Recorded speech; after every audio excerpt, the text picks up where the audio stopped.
So I recently got a Brompton P line from Clever Cycles and have been thoroughly enjoying it. However, as nice as it is, there were some upgrades that I did almost immediately to improve the bike for me. In this video, I'm going to share with you guys some upgrades that I think are essential, some that are nice to have, and others that I'm planning down the line.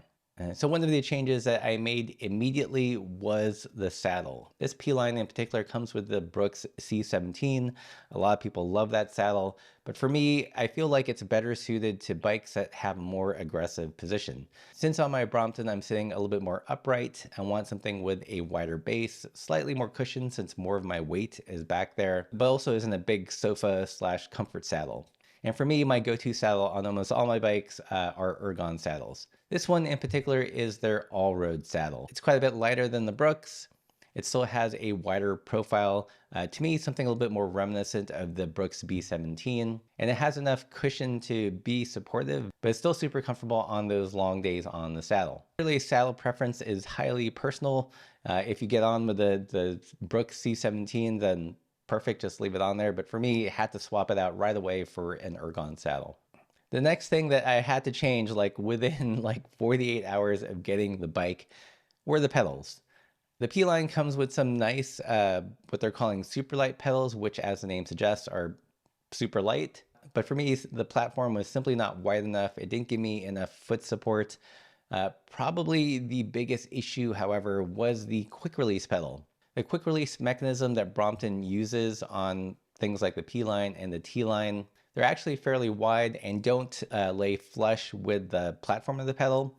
So what this does effectively is that it increases your Q factor on one side of your body. Some people aren't sensitive to this.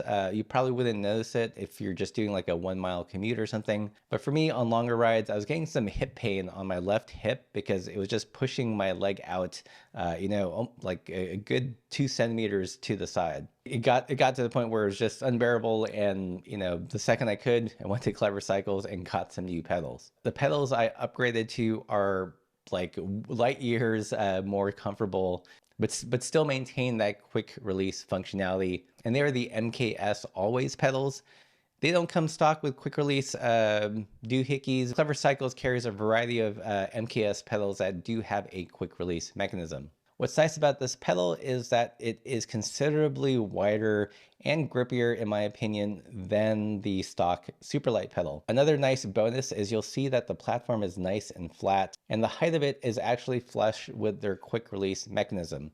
What that means is you're able to adjust your foot inward. So if you're sensitive to a wider cue, you can make it narrower, and there isn't like this weird bump getting in the way of the ball of your foot. Huge upgrade in terms of comfort, but also like foot stability and security, while still maintaining the quick release mechanism. Unfortunately, it doesn't click into your frame as neatly as the Brompton Superlights, but I would trade that feature to have just a more stable pedal and one that doesn't cause hip pain. Another thing that I changed fairly immediately are the grips. The P-line came stock with these like lightweight foam grips, and to be frank, they're kind of terrible. They've got practically no cushioning at all. So what you've got is this small wheel bike with very hard tires transmitting all of that into your hands. After 2 days of riding around Portland filming Made with it, like it was painful. So within those first 48 hours, I went back to Clever. They swapped it out initially for some ESI silicone grips, which I love. I've since changed those out for some ergon grips.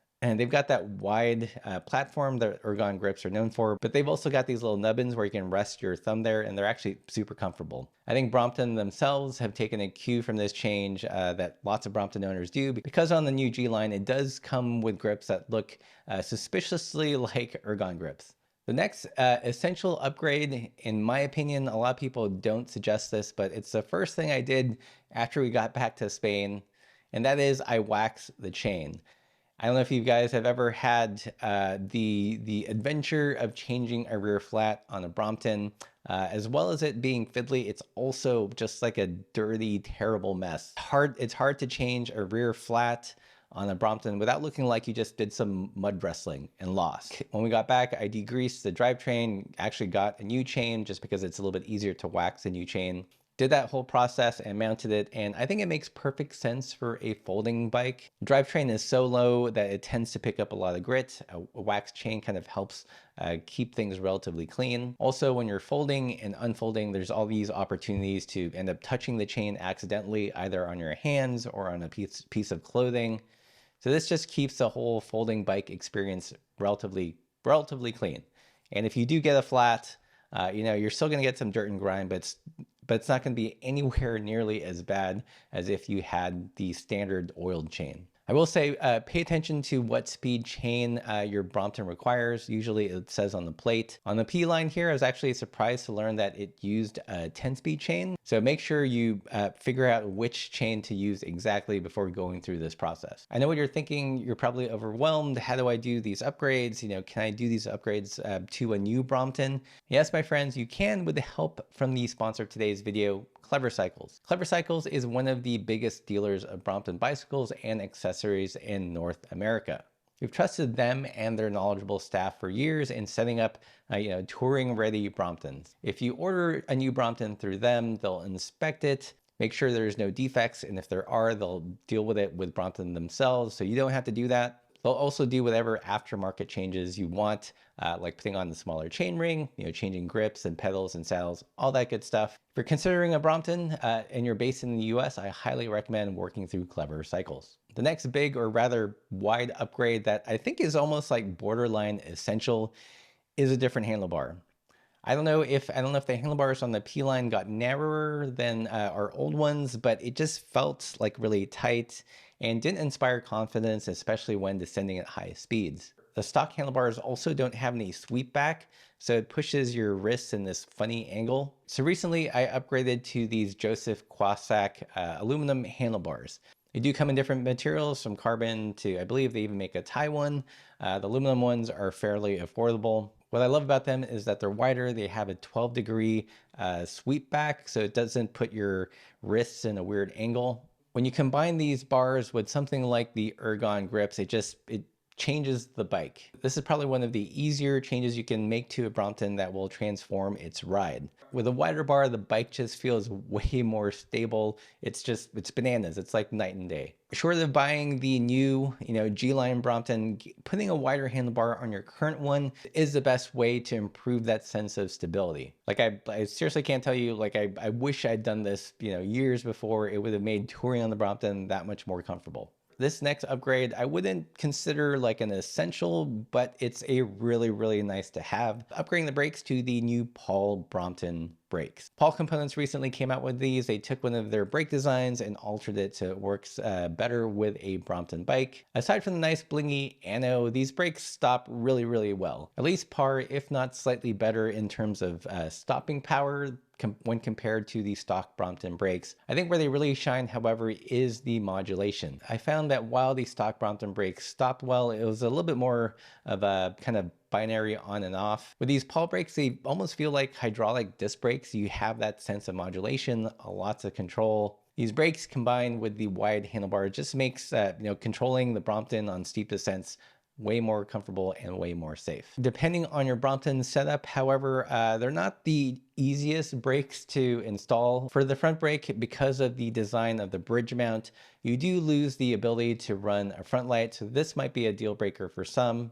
In setting up, you also have to be super particular about the spacer configuration. Since things are designed to the millimeter on the Brompton, you want to maintain the same brake positioning as the original brakes, just so everything folds nice and neatly. In the case of the front brake, when I got rid of the mount for the front light, when I folded it, it wouldn't quite fold because I had to add a couple of spacers to make up that difference that I lost so that it could fold. There's lots of small things like that to troubleshoot. So again, I highly suggest going through a bike shop if you're not comfortable doing those changes. But damn, these brakes are good. I almost want to get a full-size brake that'll take center pull brakes just to run those. They feel that good. Great stopping power, awesome modulation, and it's purple ano. I mean, it's purple ano. Those are the changes I've done to the Brompton. There are two other changes I'm planning in the near future.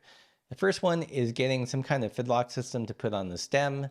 As you know, there's no bottle cages on the Brompton, and short of always having the big touring bag with a pocket for the water bottle or using some kind of stem bag on the bike, there's no clean way to mount a water bottle. I've seen a lot of people use some kind of universal fidlock adapter, putting it on the long stem. That way you can carry a water bottle and it's fairly nice and neat and low profile when you fold it up. The next big, or rather short, change I'm going to make to the Brompton is shorter cranks. You guys know I'm a big fan of short cranks, and I just find that I really prefer cranks that are in the 160 or 155 length. The stock ones on the Brompton are 170. They don't offer any OEM or aftermarket Brompton options themselves, but there are different places you can get short cranks. When I find a good one that's pretty easy to swap, I'll let you guys know. But shorter cranks are definitely something I'm going to put on this Brompton in the near midterm future. I know what some of you are thinking, why not just lower the saddle?